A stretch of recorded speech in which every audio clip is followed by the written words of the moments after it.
momento en Arriba Santa Fe de hacer un impasse para hablar de lo que pasa a nivel internacional. Pero no nos tenemos que ir muy lejos, acá nomás, a Brasil. Nuestro socio del Mercosur, hace muy poquito Alberto Fernández dijo, después de hablar con Bolsonaro, tenemos que reactivar el Mercosur. Bueno, pero ¿qué pasa con Bolsonaro y las elecciones municipales? ¿Qué pasa en la política interna de Brasil? De esto vamos a hablar con Juan Pablo Julier, nuestro analista internacional de la Universidad Católica de Santa Fe. ¿Cómo estás, Juan Pablo? Bienvenido. ¿Qué tal? Buen día, ¿cómo andan por ahí? Bien, nosotros queriendo saber si todavía Bolsonaro tiene este backup de votos y de respaldo político después de lo que pasó durante la pandemia. Y la realidad es que el eslogan de Bolsonaro hoy podría ser tranquilamente "busco partido", porque es el problema que estaría teniendo en este momento el presidente del Brasil, que después de las elecciones municipales perdió 2 distritos clave, y uno de ellos, Río de Janeiro, que le era muy favorable en su momento, y esto se da con un avance de los partidos tradicionales del Brasil, principalmente de los sectores más de derecha. Hay que tener en cuenta que Brasil tiene 2 o 3 partidos fuertes, y después el resto son todos partidos chiquitos con los que los gobiernos suelen formar coaliciones. Y a partir de ahí se ganan las mayorías como para tener una estabilidad y una posibilidad de gobernar.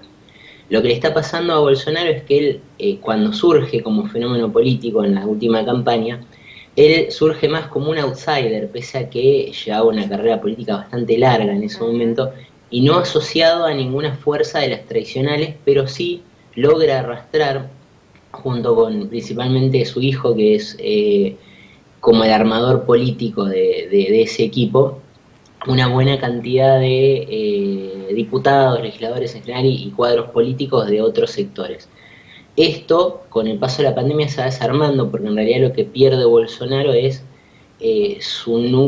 digamos, vamos a explicarlo al revés, él se queda con su núcleo duro y va perdiendo las alianzas. Claro. ¿Por qué? Porque obviamente la postura que mantuvo desde el inicio de toda esta situación sanitaria hasta ahora es una postura muy rígida. Entonces esto políticamente aleja a quien no está de alguna manera súper asociado a esta idea, y fue perdiendo todo lo que es su ala moderada y sus aliados en general políticos, y hasta ha perdido también, se dice, bastante apoyo a las Fuerzas Armadas, que eso también es un problema porque es otra de las patas con las cuales contaba Bolsonaro. Entonces, a partir de estas elecciones que tuvieron ya fueron en realidad hace un mes aproximadamente, pero este domingo fueron las 2 segundas vueltas de San Pablo y de Río, que son distritos muy importantes y que suelen ser un medidor, sobre todo para apuntar candidatos a las presidenciales. Claro. Juan Pablo, ¿se esperaba tal vez un panorama así? Porque cuando asume Bolsonaro no tenía, tal vez, no se presagiaba un futuro como este. Tal vez las medidas que tomó en medio de la pandemia han hecho este deterioro tan importante políticamente hablando.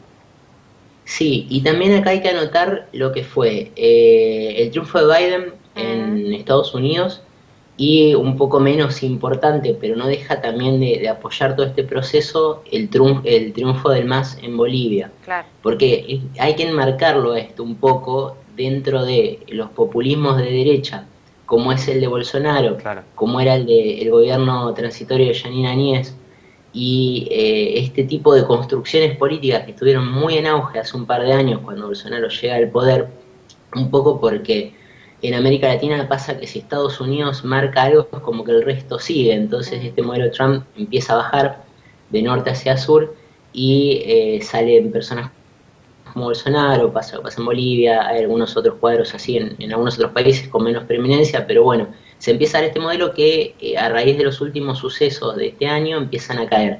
Entonces eso por un lado por el contexto internacional. Y a Bolsonaro particularmente a nivel interno, lo que le sucede es esta imprevisibilidad, ¿no es cierto?, que trajo la pandemia, que lo ha puesto realmente en una batalla constante con todos, porque tiene un frente abierto con el poder legislativo y otro con el poder judicial, y a nivel gobierno interno también perdió muchos de sus ministros en el camino. Entonces es toda una serie de desgaste político constante en el que, a menos que haya una milagrosa recuperación económica y Brasil de repente en estos próximos 2 años tenga una performance excelente, que no va a ser fácil porque ningún país del planeta lo va a tener, la verdad que no se abre un futuro muy promisorio para Bolsonaro.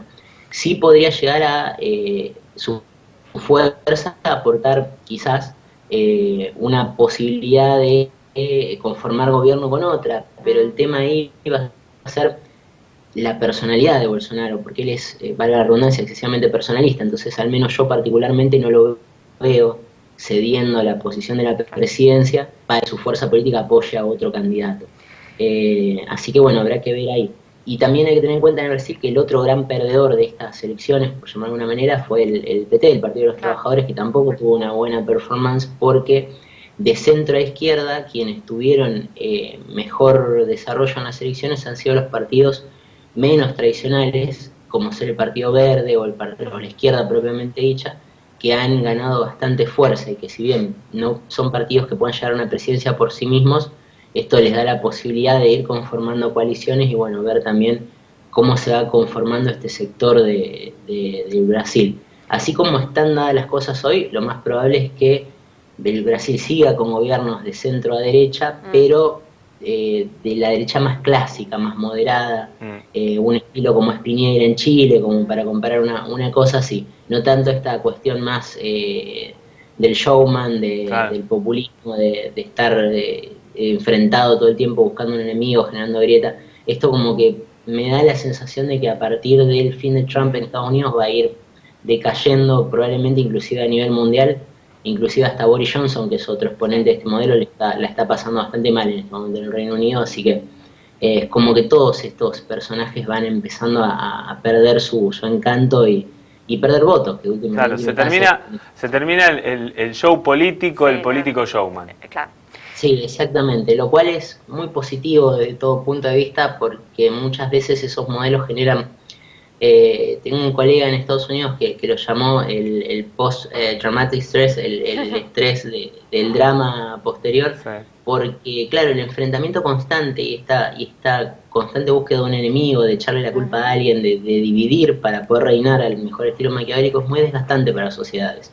Entonces, la verdad que desde todo punto de vista es una buena noticia que ese tipo de forma de hacer política empieza a terminarse y empieza a fracasar más que nada para que no se reitere nuevamente, al menos en un futuro cercano. Juan Pablo, gracias por este contacto. Obviamente te esperamos el viernes que viene. Gracias a ustedes, nos estamos viendo. Buen fin de semana.